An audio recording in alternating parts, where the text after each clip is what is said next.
Hello, everyone, and welcome once again to the Heir's Lair. I'm your host, Jonathan Taylor. Today's video is more informal. It's more of a sit-down video because I wanted to get something out, but I realized I had some, any idea that would have been uh, brewing would require a little bit more time. So instead, I thought I would and go back to to an old classic and respond to some writing questions, namely looking at the writing queue hashtag on Twitter. And yes, I am still calling it Twitter because that's what the URL calls it, so I have no reason to call it any differently. And in fact, I have more reasons to call it exactly like it is because, fuck apartheid Clyde. Um, anyway, I have my timer here set for 20 minutes, so I'll spend the next 20 minutes answering the various writing questions posed on Twitter. Without further ado, let's start. Starting with a question from at Scarlet V Page. Undead. Do ghosts or visions of the deceased appear in your story? No, I'm afraid I'm more of a rationalist in that perspective. So while there are fantastical elements, paranormal events to that extent are not really a feature of are not really a feature of the world. So those will not come up over the course of over the course of my books. Next one from Nicholas J. Ripley. I can't really see his at, but if you type Nicholas J. Ripley, you should find him. I think it's at Nick J. Ripley or something like that. What is the biggest threat to your MC? What are they most in danger of? Well, as of right now, in my whip or work in progress, the biggest threat to them is the Green Dawn, a a uh, a terrorist organization aimed to instate theocratic fascism in the territories of the empire from my series backstory, and in order to do so, they kind of have to destabilize an entire military alliance to do so, and that is the main I would say that is the main threat that the main characters have to face. It's political rather than strictly physical, strictly military. Um, Next up, from at Laura Rouse writes, does your antagonist have much experience with dating? I actually already answered this in a tweet because yes, I'm still calling them tweets, not posts. But I can give a more thorough answer here. Well, in short, when it comes to the Green Dawn, a lot of its members are well respected community leaders, and as such, them having families does fall into that. So plenty of Green Dawn members are in fact do in fact have at least some level of appeal through the fact that they actually manage to get married and stay married. Though I haven't really I haven't really figured out the legality of divorce within within the area they control. So yeah, think of that what you will. As for the as for my second book, which actually takes place in an alternate world, well, the main villain there had an arranged marriage when he was young, and then had no interest in dating when after his wife left him. So it's safe to say his experience dating is low. You could argue that he was still persuasive and kind enough to his own wife to where she would want to where she would want to stick with him for as long as she has, given they're both nobility and they both have the option to just step away at any time, even even if it's officially sanctioned or not. But I don't know.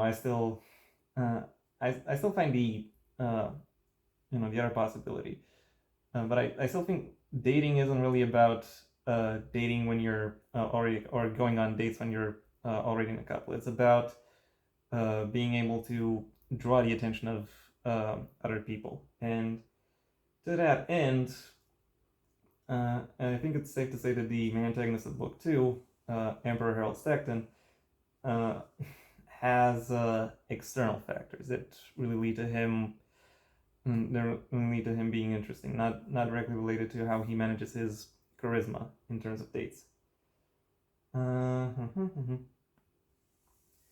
Next up, one from at Hendrik Schom 11, or Sheem. I'm not exactly sure how SCHOEM is supposed to be pronounced.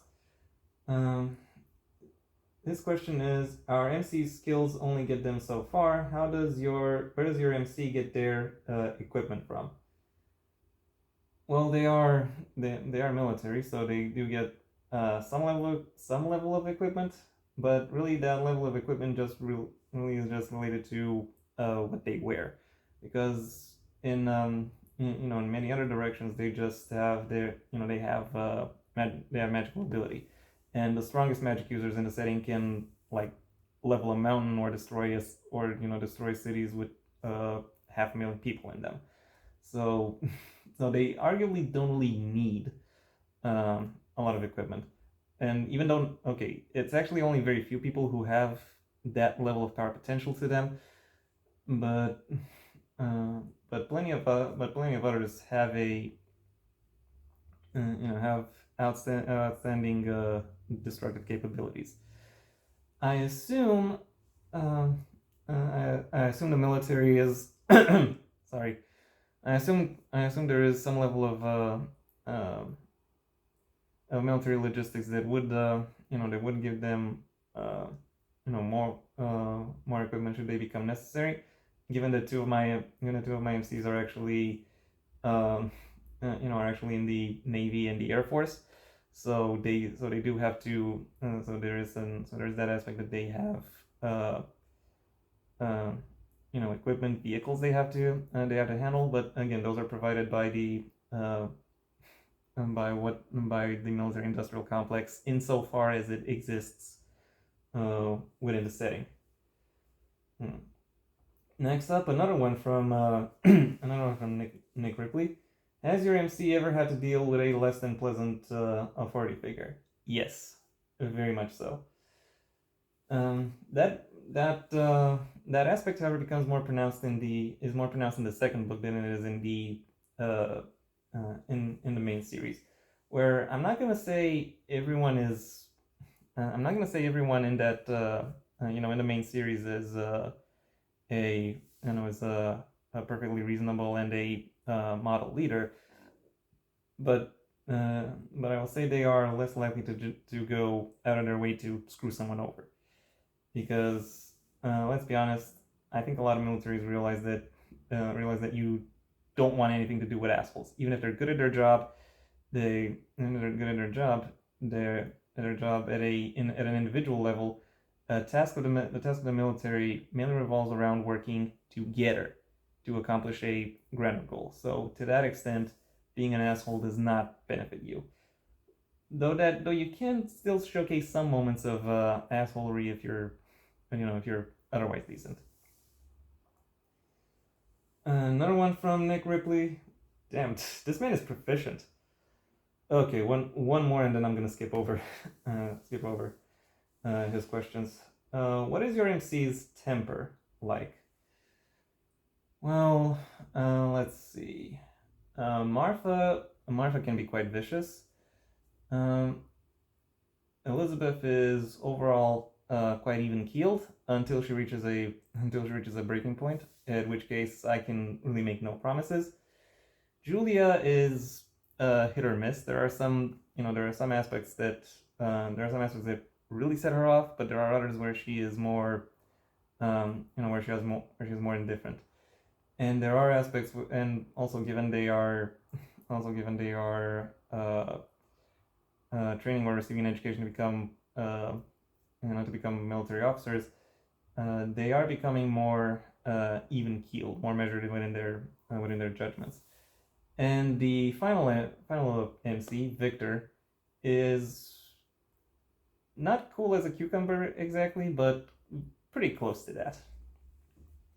Next up from Gabriella Bubba. Again, I can't see her ad, but I assume it's pretty similar. Uh, do you have a favorite time of year to set your stories in?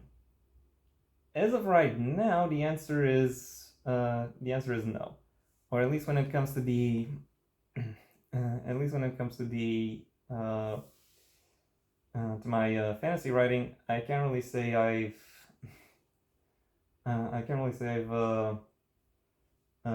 found one particular time of year that is most that is most beneficial, or that I would consider the the best, or the one that suits me best. When it comes to my erotica experimentation, I have to say that I find the interval between from April to October to basically be preferred, because of some exhibitionist slash voyeuristic tendencies that I uh, tend to indulge in, within my writing. Next up, one from at Zoya_Morel. Does your main character have any important trinkets or objects they carry with them? Uh, the answer to that would basically be no. Actually, wait. Elizabeth actually carries a pair of obsidian stones with her. They were gifted to her by a high school teacher, and she does actually get to use them in book one. The story behind that is something I will leave up to you to discover. But my other MCs, I don't know. I don't think they really have that, or I haven't really given them any such object. Though in book two, um, which takes place around Martha's birthday, she actually receives a sword from her from a member of her family. I won't specify which.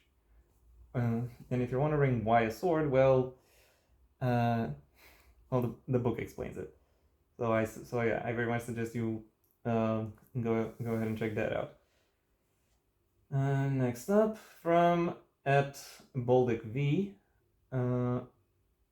What does your MC keep on their desk/table/work surface?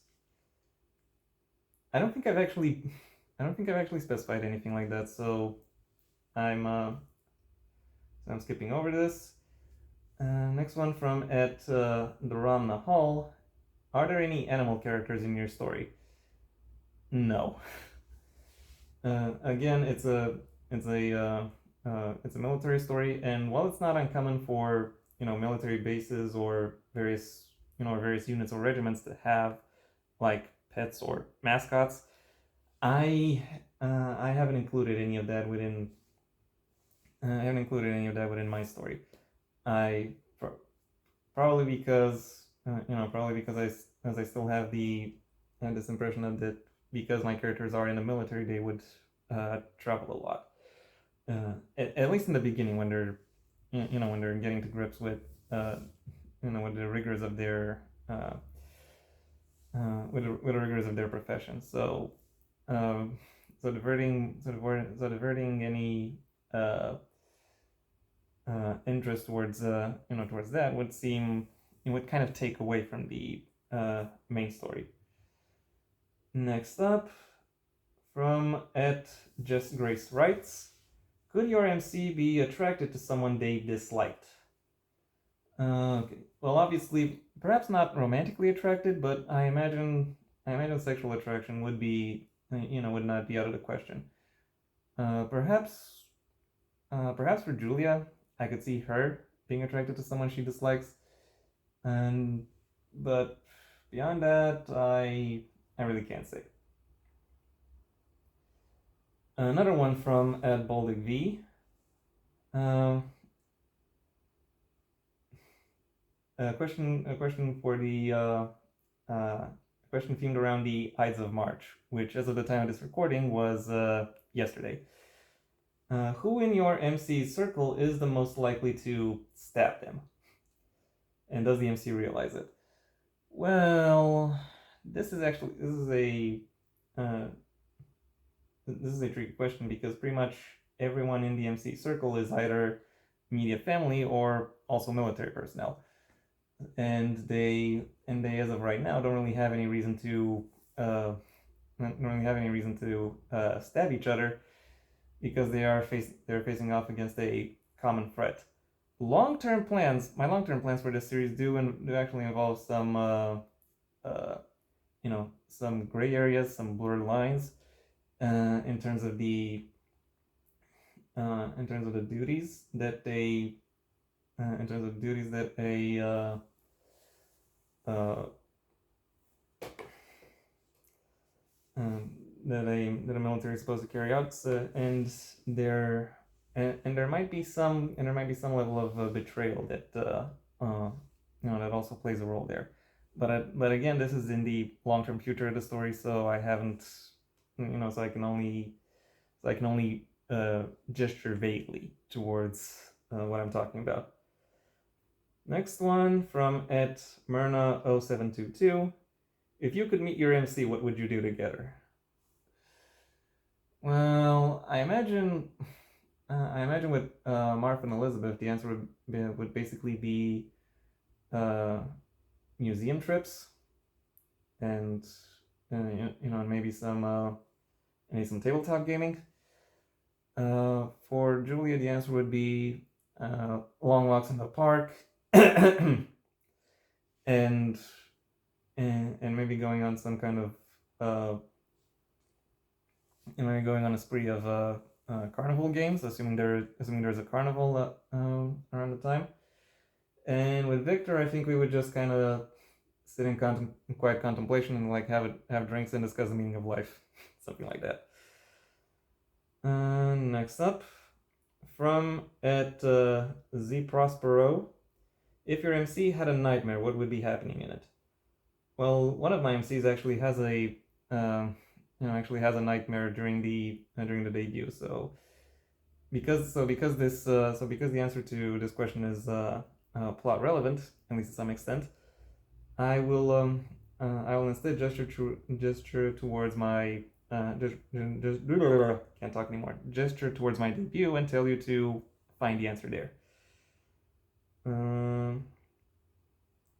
Next up from at Dan Rice writes, what is the first line of your whip, of your work in progress? I'm paraphrasing here somewhat. It's I describe Elizabeth walking towards the front of her ship because yeah, she is the one who is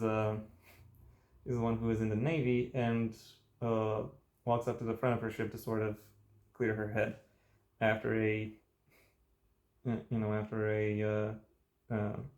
after a duty shift.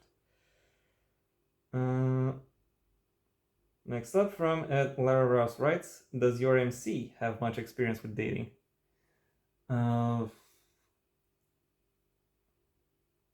Martha a little, Elizabeth a little less than that. Julia is perhaps the most experienced of the bunch when it comes to dating. I think she's had. I haven't really crystallized how many dates or previous relationships each of them has had, but she would have the most. Victor kind of approaches the whole aspect of romance in a more of a laissez-faire fashion. Like he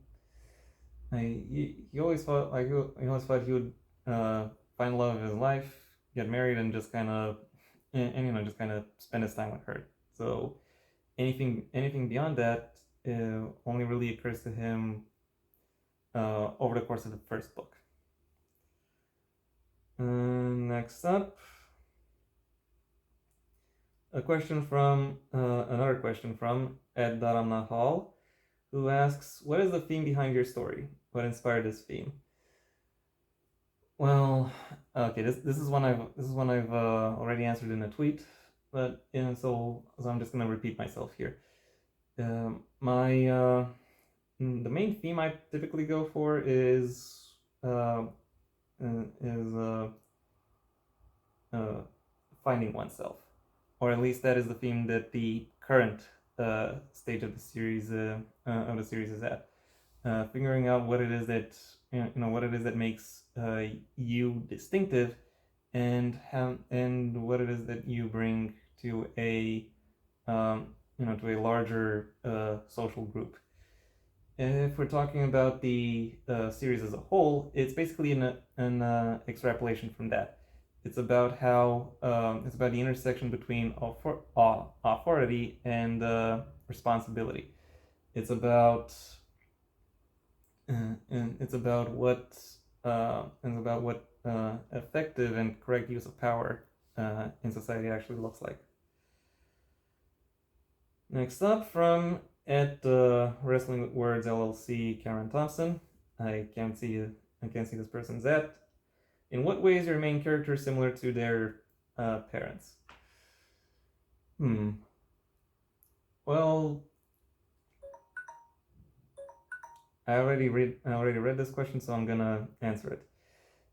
It's a pretty long one, so strap in. Martha, Martha is to some extent very, to some extent practical and hands-on. To the same extent her, maybe not to the same extent her father is, but uh, uh, quite a bit. And also tends to veer somewhat to tends to also consider the big picture, though not to the same extent as her mother. Um, Elizabeth was raised by her father, and they very much contrast each other quite a bit. There is plenty of love between them, but there aren't really a lot of commonalities, so to speak.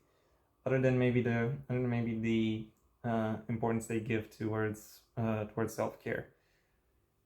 Julia is pretty much nothing like her father, who is borderline neglectful, but she does appreciate her. But she does appreciate her stay-at-home mother, and I think the loyalty that her mother shows has inspired her and also made her uh, consider a role in the military where she can most effectively use her skills to that is where her first inspiration came up. It is possible she has something from her uh, she has inherited at least somewhat of her father's work drive. I will admit that's a possibility. As for Victor, well, he's an orphan, so I haven't really fleshed out his parentage yet. So what he takes from one parent or the other, I really can't say. Anyway, that's been 20 minutes, and those have been the questions I wanted to answer. I hope you enjoyed this video. If you did, well then please like the video and maybe even share it wherever you think other people will also like the video. If you have anything to add, either to the questions themselves or to the answers, or if you actually want to write me a question, well, that's what the comment section is for. And if you want to see when my next video gets released, well then please subscribe, and ideally also ring the bell or do whatever else YouTube will ask of you in order to keep you notified. My books, the first of my own Heir to the Empire series, The Next Generation and the Path Not Taken, are available at various book retailers under their respective master links in the description down below. Right past my social media links, which I would suggest you check out should you choose to.